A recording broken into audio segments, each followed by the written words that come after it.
శుభాకాంక్షలు తెలియజేస్తా ఉన్నాను. ముఖ్యంగా మన బాలాపూర్ వినాయకుడి ఉన్న ప్రాధాన్యత ప్రపంచవ్యాప్తంగా మనందరికీ తెలుసు. ఉత్సవ కమిటీ నిరంజన్ రెడ్డి గారికి మనందరికీ అభినందనలు తెలియజేస్తా ఉన్నాం. ప్రశాంతంగా జరిగేటట్టు వేలాది మంది భక్తులు వచ్చినా కూడా వాళ్ళందరికీ అసౌకర్యం లేకుండా బాగా ఏర్పాటు చేసిన టీం అందరికీ కూడా సహకరించినందరికీ అభినందనలు తెలియజేస్తా ఉన్నాం. ఆ విఘ్నేశ్వరుడి ఆశీస్సులు అందరి మీద ఉండాలని మనస్ఫూర్తిగా కోరుతా ఉన్నాం.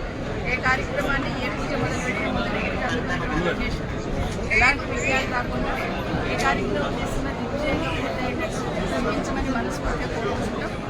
ఈ సందర్భంగా కూడా ఈ రాష్ట్ర ప్రజలందరూ సుఖ సంతోషంగా ఉండేటట్టు ఎక్కడ కూడా ఇబ్బంది లేకుండా ఉండేటట్టు అందరినీ దీవించమని ఆ విఘ్నేశ్వరుడిని కోరుకుంటా ఉన్నాను. మొదలుపెట్టే ఏ కార్యక్రమం అయినా ఇక్కడికి వచ్చి ఆయన సన్నిధిలో కోరుకుంటున్న ప్రతి ఒక్కరి కోరికలు నెరవేర్చేసి వాళ్ళకి విజయాలు రాకుండా ఉండేటట్టు కాపాడమని వినాయకుడిని కోరుకుంటాం.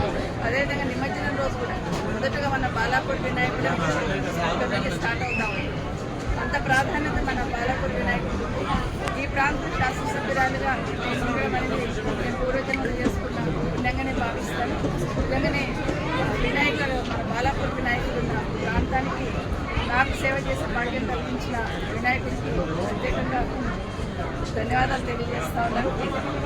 ఇదే కాకుండా ఇక్కడున్న మొన్న మన ఖమ్మంలో వర్షంతో చాలామంది ఇబ్బందులు పడ్డారు. ఆ దేవుడికి మనస్ఫూర్తిగా కోరుతా ఉన్నాను. అక్కడ చూసిన తర్వాత మనసు కలిసివేసింది. వాళ్ళందరూ కోరుకునేటట్టు ఖమ్మంలో వరద వల్ల బాధపడ్డ ఇబ్బంది పడ్డారు. వాళ్ళందరూ కోరుకునేటట్టు అది విజయవాడ కావచ్చు, ఖమ్మం కావచ్చు, ఎక్కడైనా శక్తిని ఈ రాష్ట్ర ప్రజలందరూ